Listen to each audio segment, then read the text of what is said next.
우리가 살펴보고 있는 느헤미야 성경에 나오는 예루살렘, 이스라엘의 수도지만 단순하게 이스라엘의 수도가 아니라 아브라함이 하나님의 지시를 따라서 사랑하는 아들 이삭을 바치려 했던 모리아 산이 있는 곳이 바로 예루살렘 그곳입니다. 그리고 그 모리아 산, 그 예루살렘 그곳에서 예수님이 십자가에 못 박히시죠. 골고다 언덕에서. 또한 다윗 왕이 정복하고 그 땅의 이름을 시온성이다, 다윗성이다 이렇게 이름을 지었고, 솔로몬 때에는 그곳에 하나님의 성전이 건축되어서, 그래서 솔로몬이 하나님의 도성, 하나님의 거룩한 성전이라 이름 불렀던 곳이 예루살렘입니다. 이 예루살렘이 바벨론의 느부갓네살 왕에게 점령을 당하고, 그리고 이스라엘 백성들은 70년의 포로 끌려가서 포로 생활을 시작하게 되었고, 예루살렘은 그 70년의 기간 동안 점점 폐허의 길을 걷게 되었습니다. 짐승들의 놀이터가 되어갔습니다. 풀들이 우거지고 잡초가 무성한 땅이 되어져 갔던 예루살렘, 그렇게 오랜 세월 버려져 있던 예루살렘 성이 하나님의 정한 시간계획표 속에서 느헤미야와 스룹바벨, 그리고 하나님의 사람 에스라에 의해서 재건의 역사, 회복의 역사, 말씀의 역사가 다시 시작되게 되었음을 성경은 증언하고 있습니다. 기적적으로 52일, 2달도 안 되는 짧은 시간 안에 성벽이 재건이 되었습니다. 그러나 성벽이 재건되었습니다만 사람이 살만한 도시는 아직 아니었습니다. 예를 하나 들어보죠. 가보지 않았지만 여러분 TV 보면 가끔 나오잖아요. 북한 주민이 평양이라는 곳에 삶을 살아가는데, 그 평양, 대동강 주변에 있는 평양은 우리 서울 비슷하게 한강 주변에 정말 잘 지어진 그런 도시로 소개되어지고 있습니다. 북한의 주민이 평양에 산다는 것은 영광 중에 영광일 것입니다. 왜냐하면 평양은 북한의 수도요, 최대 도시요, 최고의 시설로 갖추어진 도시며 특권층을 의미하는 평양 시민증을 발급받아야만 평양이라는 곳에 살 수 있대요. 우리는 서울 사는 거 아무나 살잖아요. 이사가고 싶으면 내일이라도 당장 아무나 서울 갈 수 있습니다. 집 있고 뭐 살 거처만 있으면. 그런데 평양은 그렇지 못합니다. 한국 전쟁 후 파괴되었던 평양을 복구하면서 동요계층, 적대계층에 속하는 사람들은 다 타 지역으로 쫓아내어 추방을 해버렸습니다. 그리고 소위 성분 좋은 사람들과 김씨 일가의 충성심이 탁월한 사람들만 골라서 그 땅에 살 수 있도록 허락을 했습니다. 그러니까 다른 지역은 굶어 죽어도 평양 사람들은 굶어 죽는 거 모릅니다. 다른 지역은 먹고 사는 것 때문에 힘들어 죽겠는데도 평양 사람들은 식량이나 생필품에 부족함이 없습니다. 따라서 평양에서 산다는 것은 자랑이요, 긍지요, 영광이겠습니다마는 예루살렘에 산다는 것은, 예루살렘에 거주한다, 예루살렘에 살도록 제비 뽑혔다, 이런 말은 선택되었다는 말과는 전혀 다른 뉘앙스라는 사실을 지난주에 말씀을 이미 드렸습니다. 짤막한 시간에 무너진 성벽과 불탄 성문이 재건되었다고는 하지만 마을이 만들어진 것도 아니고 사람들이 살만한 뭐 상하수도나 도로나 생필품을 판매하는 뭐 이런 시설들이 갖추어진 것도 아니고, 아직도 무너진 잔재들이 남아있고 아직도 쓰레기 더미가 곳곳에 쌓여있는 그야말로 이름뿐인 예루살렘 도성. 자, 이런 열악한 환경이야 조금씩 고쳐나가면 되잖아요. 우리 교회도 마찬가지입니다. 저는 우리 교회 부임한 지 지난 4년 동안 교회 쓰레기를 치우며 하나씩 이 일을 4년째, 5년째 지금도 계속하고 있습니다. 우리 교회에 심우했던 전에 오래전에 계셨던 어떤 목사님 만났습니다. 그 목사님이 저에게 하시는 말씀이 그거였습니다. 위문교회 앞을 지나는 같지만 위문교회를 가고 싶은 마음이 손톱만큼도 없었대. 이유인즉슨 한번 교회를 오니까 이게 무슨 쓰레기장인지 그리고 무슨 뭐 짐승 놀이터인지 뭐 짐승 사육장인지 몰라서 목사님에게 그랬답니다. 교회 좀 깨끗하게 하고 살으라고 그랬더니 교회 떠난 사람이 뭘 간섭하냐고 그러면서 오히려 뭐라고 대꾸하는 바람에 있는 정마저 다 떨어져서 아예 교회 앞에 이쪽으로는 아예 가지도 않고 가더라도 뭐 관심도 없었는데 어느 날 위문교회 이야기를 신문에서 듣고 보게 되어서 너무 감사해서 너무 고마워서 찾아왔다고 인사를 하면서 옛날에 찍은 사진들도 가져와서 보여주곤 가셨습니다. 지금도 우리도 물론 완전하게 교회가 회복되어져서 어디 내놓아도 손상이 없는 하나님의 성전으로 말할 수는 없지만 열악한 환경이야 고쳐가면 되잖아요. 조금씩 바꿔가면 시간이 걸리겠지만 쓰레기 치우면 될 것이고 무너진 잔재 다시 쌓으면 될 것이고 풀 뽑으면 될 것입니다만 그것만이 문제가 아닙니다. 성 밖을 바라보면 성벽 재건 과정에서 끈질기게 방해하고 괴롭히던 원수들이 아직도 눈을 부릅뜨고 살아가고 있습니다.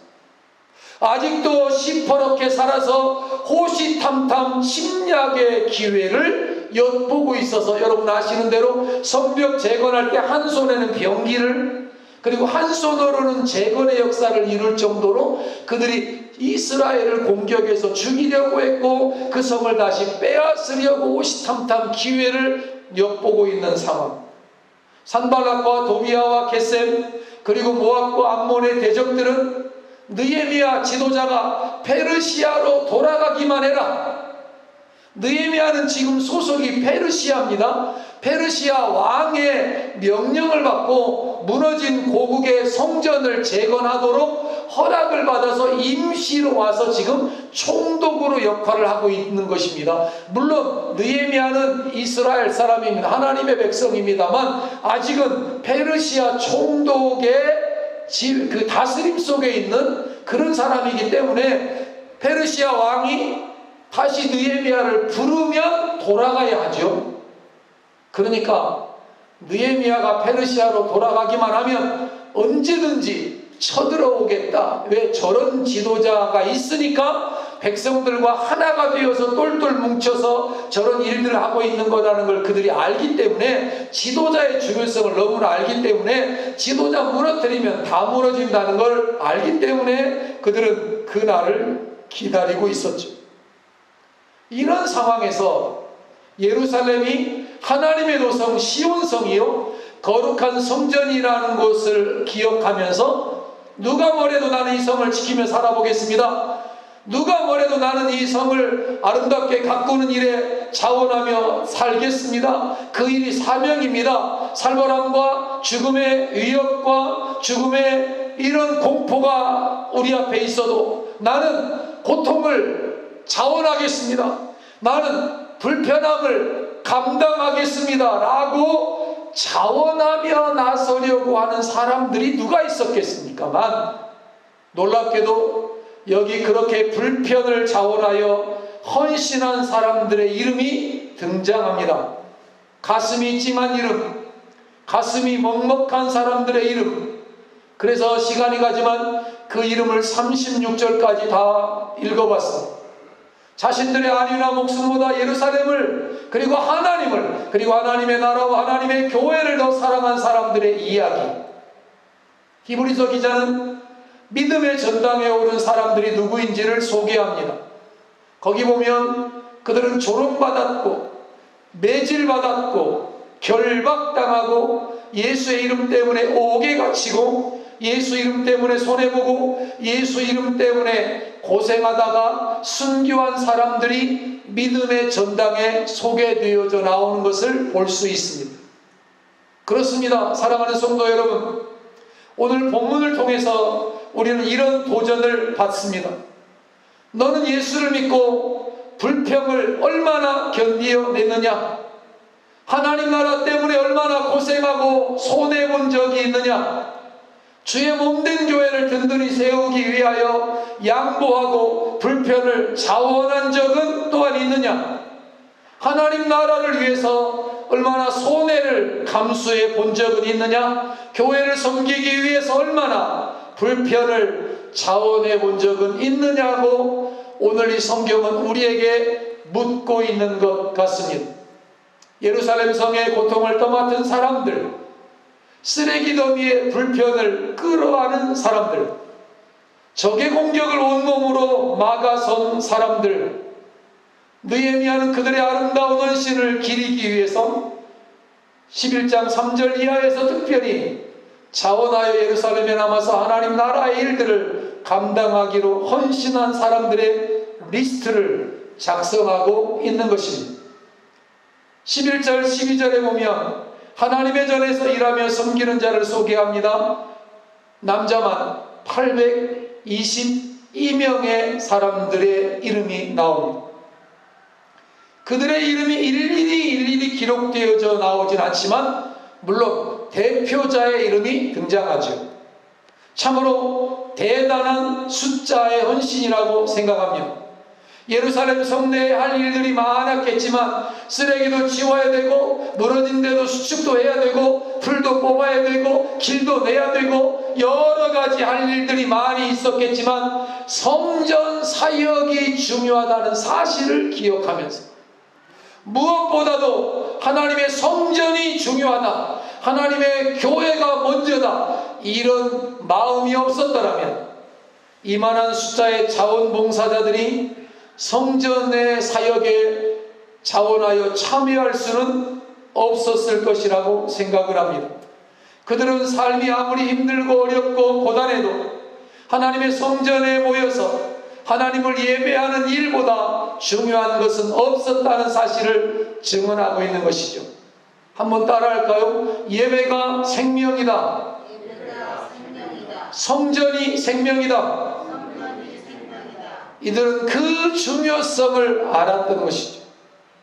그래서 성전을 섬기는 일에, 하나님의 전에서 예배하는 일에 앞다투어 자원했는데 그 사람들의 숫자가 무려 822명.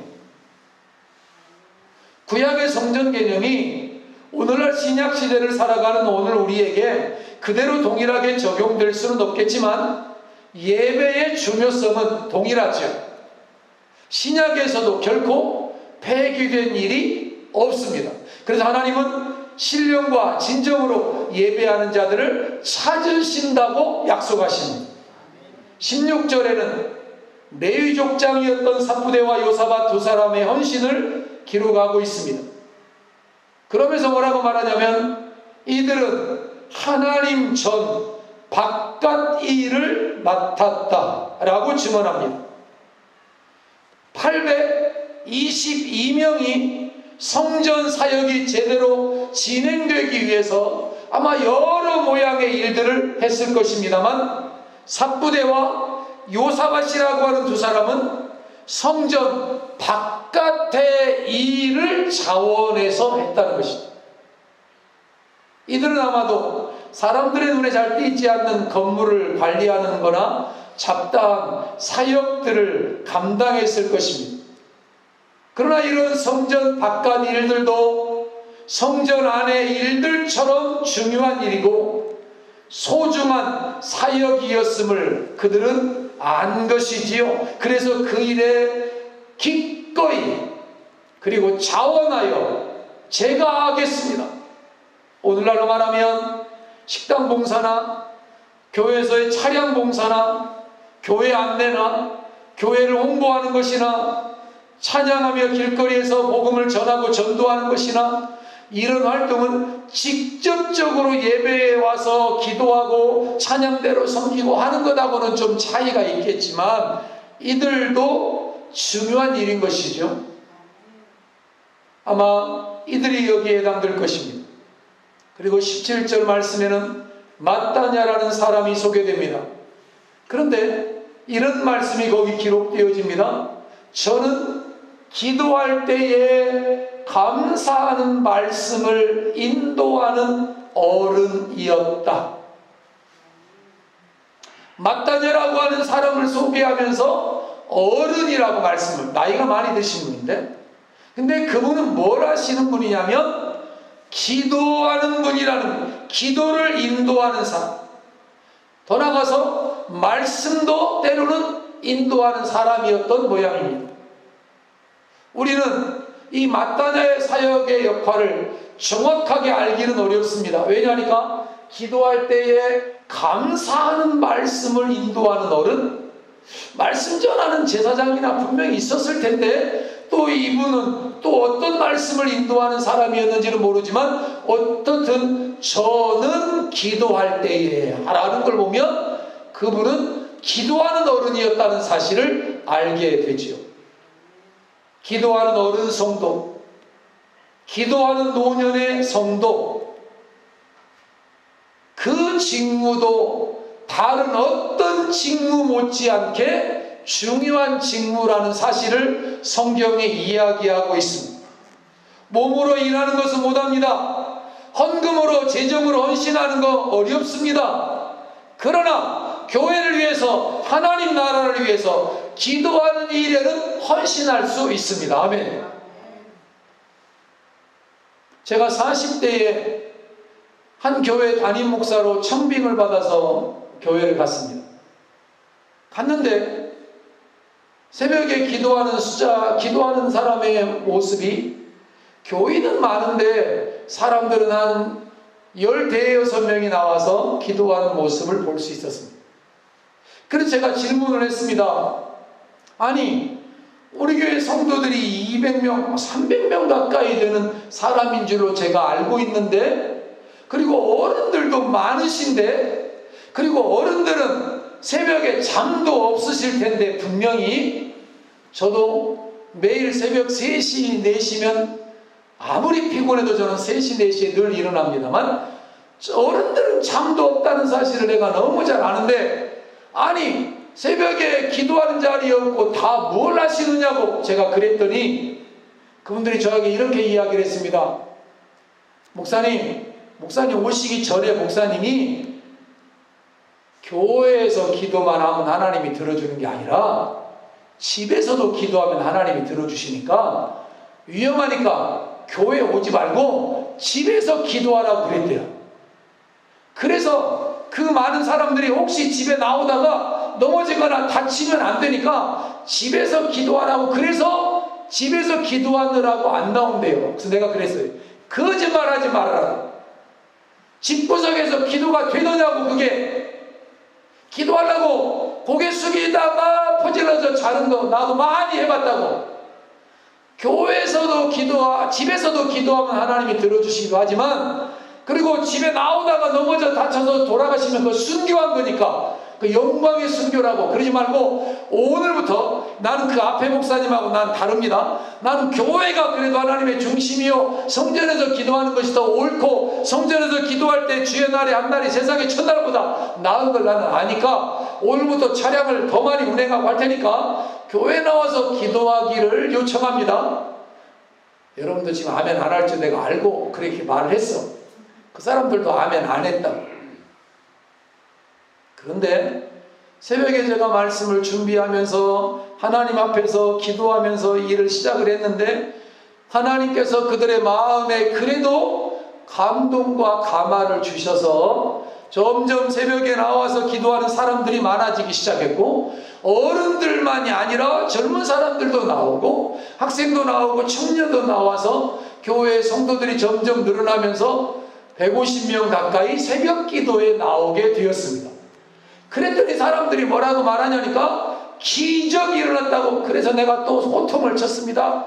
뭔 놈의 기적은 기적이냐고. 아직도 150명이 퍼질러져 자고 있는데 그게 기적이냐고? 다 나와도 그게 기적이 아니고 더 많은 하나님의 사람들이 나와야 기적이지, 아직 여기에 만족할 수 없습니다. 아직도 기도하는 어른들, 하나님 앞에서 노년의 성도의 직무의 가장 큰 거는 기도하는 것입니다. 그랬더니 또 나보고 한마디를 합니다. 목사님, 5년만 좀 빨리 오지 왜 이제야 왔느냐고.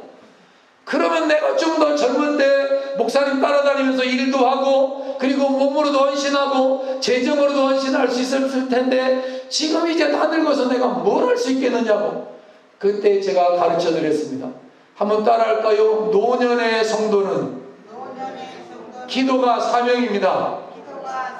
기도가 사명입니다. 기도하는 일도 다른 일처럼 중요한 것입니다. 그래서 그들은 교회를 위해서 기도하고 저의 사역을 위해서 기도하고 기도의 동역자로 짧은 시간이었지만 제가 그 교회에 1년 6개월 있는데 하나님이 어느 날 포항 가라 그래서 교회를 사임하고 포항으로 가는 바람에 더 함께 할 수는 없었지만 그 그런 기억이 저에게 있습니다.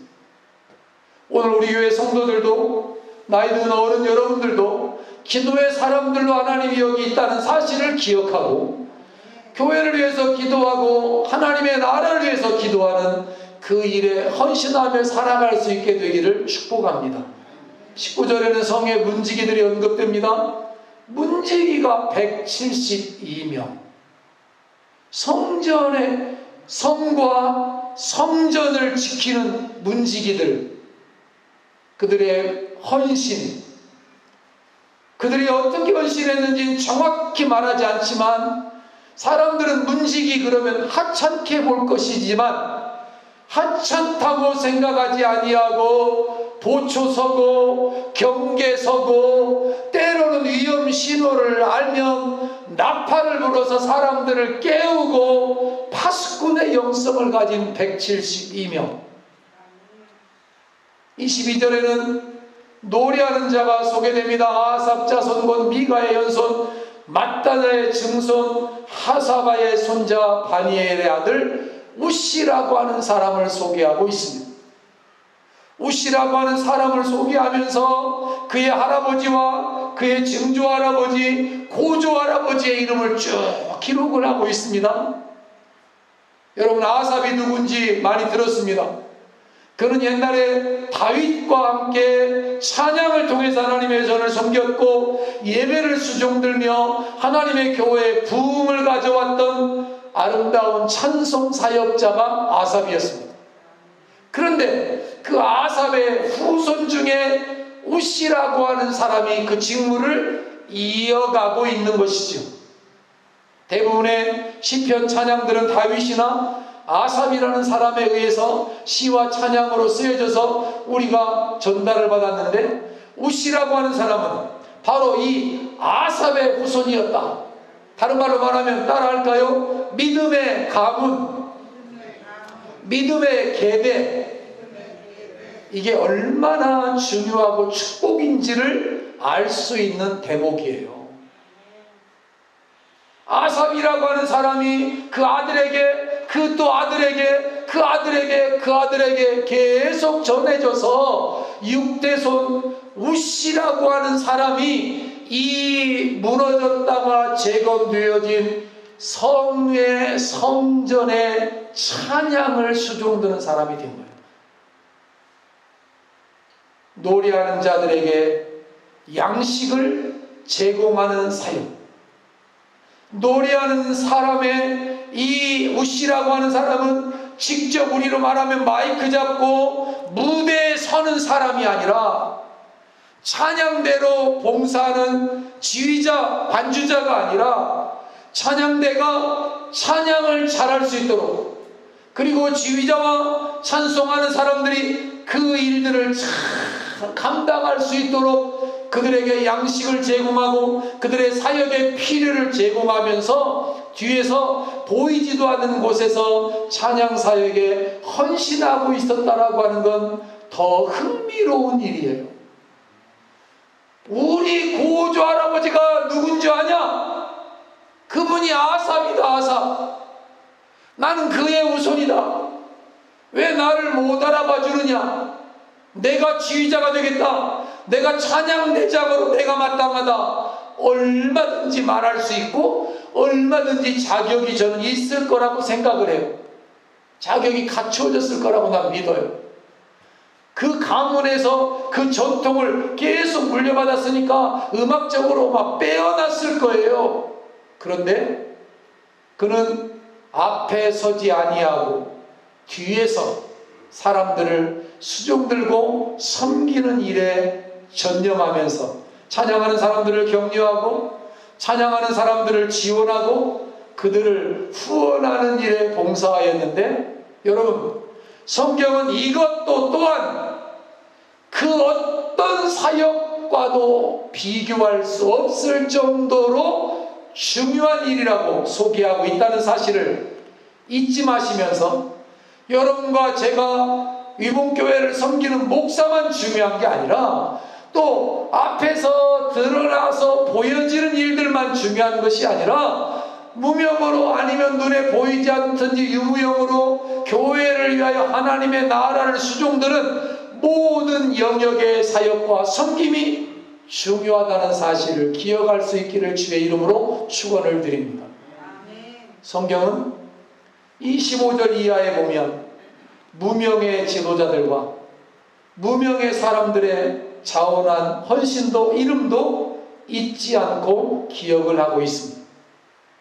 또 하나 제가 여러분과 함께 나누고 싶었던 중요한 단어가 등장을 하는데, 느헤미야 11장에는 여러 번 다스렸다는 단어가 등장합니다. 9절에 다스렸느니라, 22절에 이 일을 맡아 다스렸으니, 24절에 백성의 일을 다스렸느니라. 다스렸다, 다스렸다, 다스렸다, 다스렸다는 단어가 계속 소개되고 있는데, 여러분, 다스렸다는 말의 히브리어는 네게드라고 하는 말인데, 이 말은 저와 여러분이 상식적으로 알고 있는 말과는 전혀 다르다는 사실을 오늘 말씀드리고 싶어서 이 말씀을 강조하고 있습니다. 이 네게드라고 하는 말은, 다스렸다라고 하는 말은 우리로 말하면 군수님이 완주를 다스린다, 소양면장님이 소양면을 다스린다, 이장님이 마을을 다스린다, 뭐 이런 학교 반장이 학급을 다스린다, 이런 뜻의 다스린다라는 말이 아니라, 이 다스린다라고 하는 네게드라는 말의 뜻은 한번 좀 큰 소리로 따라해 보시겠습니까? 무거운 짐을 자신이 짊어졌다.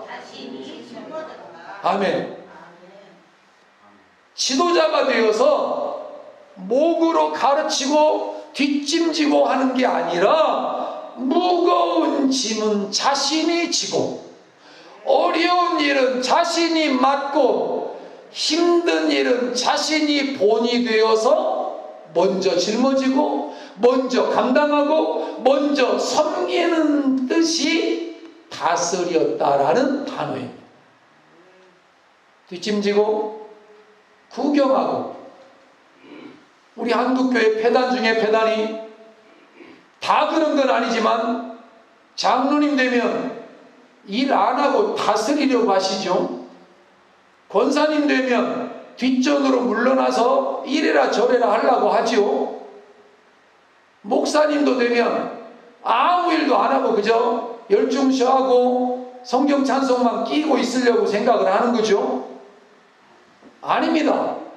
바울은 텐트를 만들면서 직접 일하면서 사역도 했고, 성경의 많은 일꾼들, 그 순교자들, 믿음의 전당에 이름이 기록된 많은 사람들, 몸으로도 헌신하고 삶으로도 헌신하고 수없이 많은 일들을 감당했는 걸 보는데, 모든 사람들이 고통으로부터 도망가려고 할 때, 힘드니까 안 하려고 할 때, 외면하려고 할 때 자신이 그 고통을 도맡아서 책임을 졌다는 뜻이 다스렸다라는 뜻입니다.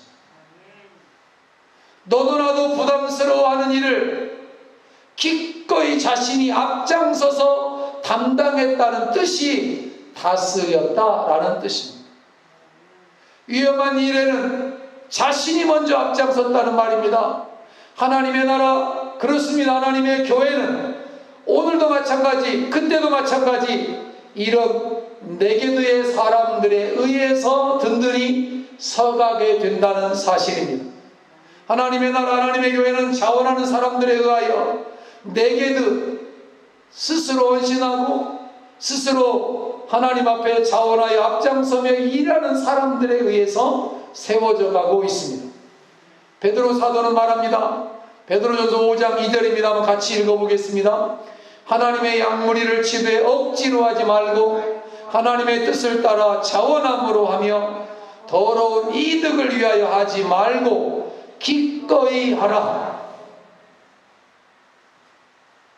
하나님의 일을 어떻게 하라고요? 기꺼이 하라. 자원함으로 하라. 양무리를 치되 억지로 하지 말라. 이런 하나님의 사람들의 이야기를 잠깐 소개하고 마치려고 합니다. 한 번도 예수님의 이름을 들어보지 못한 식인종 원주민들, 그들 속에 들어가서 죽음을 각오하고 복음을 전한 사람들의 이야기가 있습니다. 미국의 휘튼 대학을 졸업한 매우 똑똑한 청년들이 결혼을 하자마자 5가정이 마지막 남은 식인종인 남미의 에콰도르의 아우카족을 전도하기 위하여 자원하여서 선교사로 헌신하여 길을 떠났습니다. 사람들은 난리가 났습니다. 식인종들에게 무슨 놈의 복음을 전하냐? 똑똑하고 갓 대학을 졸업하고 결혼하여 갓 가정을 이룬 이 유능한 젊은이들이 왜 식인종들에게 복음을 전하러 길을 떠나느냐? 이거는 낭비 중에 낭비다. 수많은 사람들이 반대했습니다만 이들은 그 일에 아랑곳하지 아니하고 묵묵히 길을 떠났습니다. 그런데 앞에도 말한 것처럼 아우카족들은 식인종이고 그들은 외부 사람들을 철저히 배격하고 두려워했기 때문에 만나거나 자기 동족이 아닌 사람들을 보면 무조건 달려가서 사람들을 죽여버렸던 사람들이 아우카족이었습니다. 그래서 모두가 두려워하는 족속이었죠. 5명이 우여곡절 끝에 해변에 도착을 합니다. 그 영화에 보면 비행기에 의해서 그 해변가에 착륙을 하고 그들을 내려놓고 비행기는 떠나는 장면이 영화 창끝이 그들의 이야기로 영화를 만들었는데 거기 보면 그렇게 소개되어지고 있습니다. 그리고 해변에 도착한 그들 앞에 아우카족이 등장하고 나타납니다. 그리고 그들을 보자마자 그들을 죽여버리고 말았습니다. 그래서 나중에 미국에 일반 사람들은 들어갈 수가 없으니까 군인들이 무장하고 들어가서 그들의 시신을 수습해 왔습니다. 자, 이 영화가 바로 창끝이라고 하는 영화입니다. 창끝, 창으로 아우카족은 자기 동족 아니면 누구나 죽였습니다. 그래서 이들에 의해서 이 창끝에 의해서 이렇게 선교사님들이 죽임을 당했습니다. 그리고 한 명이 아니라 무려 5명의 젊고 유능하고 똑똑하고 이 중에 엘리엇이라고 하는 사람, 요 가운데 있는 이 사람은 휘튼 대학을 수석으로 졸업한 수재였습니다. 이 5명 이들이 그곳에서 한날 한시에 모두 순교를 당했습니다. 더 놀라운 것은 나중에 시신을 수습하러 가서 봤더니 이 중에 어떤 사람의 주머니에는 총이 있었습니다. 그런데 아무도 총을 사용하지 않았습니다. 죽이려고 오는 그 창을 가지고 오는 그 식인종들을 공포탄을 쏘면 도망갈 건데, 아니면 그 중에 한 명이라도 심장을 겨누지 아니하고 다른 곳에라도 쏘았다면 무서워서라도 도망갔을 텐데 아무도 총을 사용하지 않았습니다. 아마 누군가는 저들은 식인종이니까 위험할 수 있으니까 총을 가지고 가라고 그들에게 억지로 총을 권해서 아마 가지고 있었을 건데, 주머니에 있는 총을 한 사람도 사용을 하지 않았습니다. 더 놀라운 이야기는 그 다음으로 이어집니다. 이 소식이 고국에 있는 그의 젊은 아내들에게 알려졌습니다. 바로 이들입니다. 이들이 자신들의 남편들의 죽음의 소식을 전해 들었습니다. 그런데 놀랍게도 이들이 우리 남편들이 가서 못 이룬 그 땅에 우리가 가겠습니다. 그래서 이들이 남미 에콰도르 아우카족을 다시 찾아가게 되었습니다. 그랬더니 아우카족이 질문을 합니다. 우리가 당신들의 남편을 죽였는데 또 이렇게 우리에게 죽을 줄 알고 어떻게 또 올 수 있느냐? 무엇 때문에 왔느냐? 그들이 한마디 했습니다. 예수님의 복음을 전하려고 왔습니다. 예수님의 생명의 복음을 당신들이 알고 믿어야 하기 때문에 왔습니다. 그 말에 그들이 감동하고 감화받아서 추장을 비롯하여 모든 족속이 예수를 믿게 되었습니다. 5명의 자원하여 헌신. 그들이 남미 에콰도르의 식인종들을 새로운 사람 만들고 구원받게 했습니다. 자, 남미 이야기하니까 아멘이 별로 없군요. 재미가 없다 이 말이죠. 우리 이야기 한번 해보죠. 우리나라에도 제너럴 시어머노를 타고 1866년 8월 12일 평양의 그 대동강 입구 용강군에 와서 복음을 전하다 순교한 사람이 있습니다. 바로 이분입니다. 토머스 목사님. 제가 아까 평양을 예로 들었는데 괜히 평양을 예로 든 게 아니라 그 평양이 저렇게 그래도 수도가 되고 도시가 되고 된 거는 그 평양에 장대현 교회가 있던 곳이고, 그곳이 선교사님들이 복음을 전해서 동방의 예루살렘이라고 일컬어졌던 곳이 여러분 평양이라는 사실을 기억하셔야 합니다. 우리 한국의 수도 서울이 물론 좋지만 아니고 서울이 아니었고, 조선의 예루살렘 선교사님들이 와서 가장 중요하게 여겼던 곳이 평양이었습니다. 거기 장대현 교회였습니다. 거기 솔레교회가 한국 최초의 교회가 바로 평양에 있었습니다. 남한은 복음으로부터 2번째였다는 사실을 여러분 잊지 마셔야 합니다. 그리고 그 평양 장대현 교회터를 얼어버리고 거기에 김일성이가 김일성 만수대 궁전을 지어서 그 자리에 김일성 동상이 지금 우뚝 서 있는 겁니다. 더 놀라운 이야기 할까요? 그 장대현 교회터에서 1938년에 신사 참배를 결의했던 자리가 또한 그 자리였습니다. 일본의 신사에 절하는 건 죄가 아니다, 우상 숭배가 아니다. 그 장대현 교회 터에서 우리 선배 목사님들이 일본의 위협과 총칼에 굴복하고 신사 참배를 결의했어요. 그리고 나서 1938년에 그 일이 있고 나서 1948년에 공산정권이 들어서고 6.25가 들어서고 그 장대현 교회터를 하나님이 진노하셔서 그곳에 그래 신사 참배에 절하는 거는 죄가 아니다? 좋다.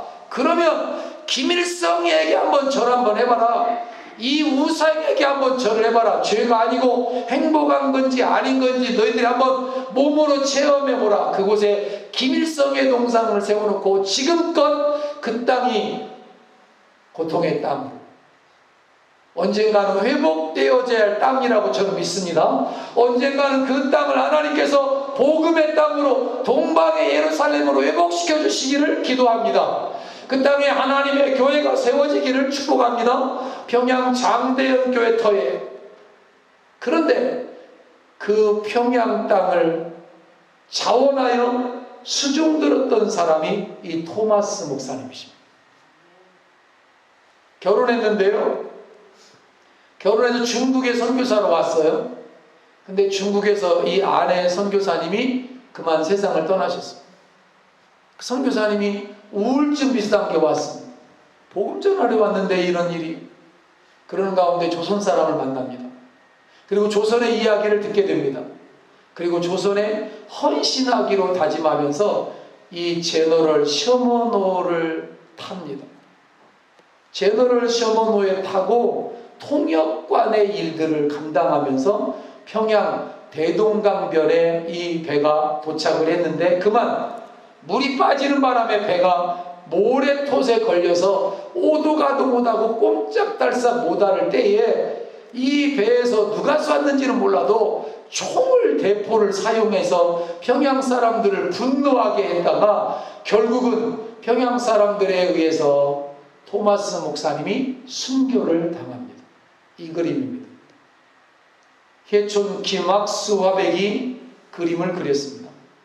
셔먼호가 모래톳에 걸려서 꼼짝달싹을 못하게 되었을 때 조선의 군사들이 배를 가서 침입했고, 그래서 배에서 내려온 토마스 선교사님을 육지에서 참수해서 죽였습니다.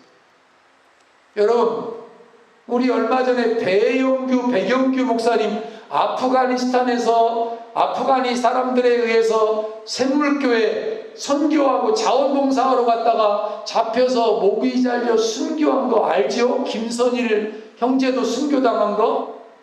우리 아프가니스탄을 막 욕했죠? 욕할 거 없습니다. 우리 조상들이 토마스 선교사님의 목을 잘라 죽였습니다. 우리도 그런 죄악이 있는 민족입니다. 그럼에도 불구하고 하나님이 사랑하셔서 이 일이 있고 난 다음에 이게 바로 토마스 목사님을 파송한 영국의 하노버 교회입니다. 잘 보세요. 여기 앞에 뭐가 있죠? 묘비가 있습니다. 이 작은 하노버 교회가 이 많은 사람들을 선교사로 보내었고, 이 선교사들이 이 중에 한 사람이 한국에 온 토마스 선교사가 되었고, 수많은 곳에 흩어져서 복음을 전하는 사람들을 세운 교회가 이 영국의 하노버 교회입니다. 그리고 그들을 기리기 위해서 교회 마당에 이 묘비를 세우는 것입니다. 너무 놀랍죠? 할 수 있다면 저는 이 하노버 교회도 한번 가보고 싶습니다. 할 수 있다면 마루덕 선교사님을 파송한 교회도 한번 가서 보고 싶고, 그리고 그분의 묘역도 한번 가서 다녀오고 싶은 마음이 제 마음속에 있습니다. 물론 전에는 예루살렘, 이스라엘 성지를 가는 것이 제 마지막 내가 이제 인생을 마무리하기 전에, 은퇴하기 전에 한번 가면 좋겠다, 이런 생각을 제가 하고 있었습니다만 그 생각은 접었습니다. 거기는 예루살렘 안 가도 될 것이고 차라리 이런 곳을 방문하는 것이 더 좋겠다. 그리고 이 사람이 토머스 사람의 목을 벤 사람입니다. 박춘근이라고 하는 사람. 여러분, 토머스 선교사님이 마지막 순교당하기 직전에 성경책을 하나 품에서 꺼내서 이 사람에게 주었습니다. 박춘근이가 나중에 기록한 이야기입니다. 그랬더니 성경책을 하나 주니까 이 사람이 엉겁결에 그 성경책을 받았습니다.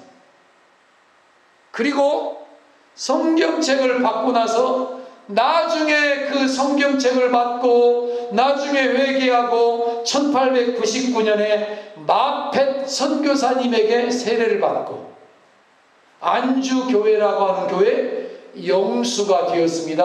우리로 말하면 장로님이 되어서 교회를 수종들게 되었습니다.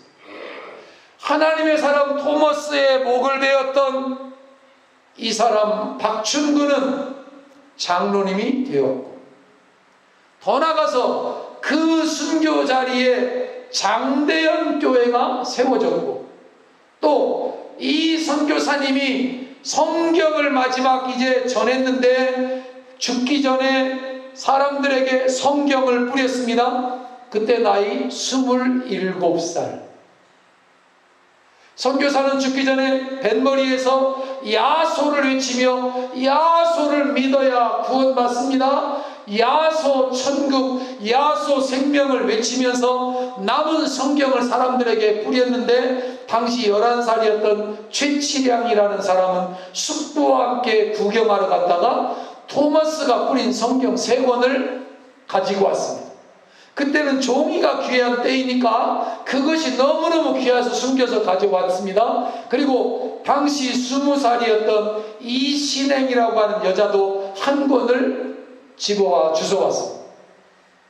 결과는요, 훗날에 이신행이라고 하는 그 여자는 그 성경을 읽고 평양 최초의 여성 교인이 되었습니다. 아멘.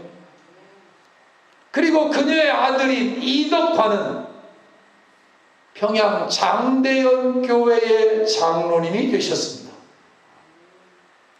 며칠 후에 제너럴 셔먼호에서 토마스 선교사가 뿌려진 책을 가진 사람들은 모두 체포하라, 그 책을 모두 회수하라는 명이 내려지자 최치량이라고 하는 이 11살 먹은 이 어린 소녀는 그 책을 영문의 주사인 박영식에게 건넸고, 박영식은 종이가 귀하던 시절이니까 그것을 한문 성경인데 한 장 한 장 찢어서 집에 도배를 다 해버렸습니다. 그리고 나중에 이 집이 여관으로 사용되었고, 나중에 선교사님들이 그 여관집을 이용하게 되었고, 그리고 그 집이 평양 최초의 장로교회인 널다리골 교회가 되었습니다. 나중에 이름을 바꾸었습니다. 널다리골 교회가 장대현 교회로 이름을 바꾸었습니다.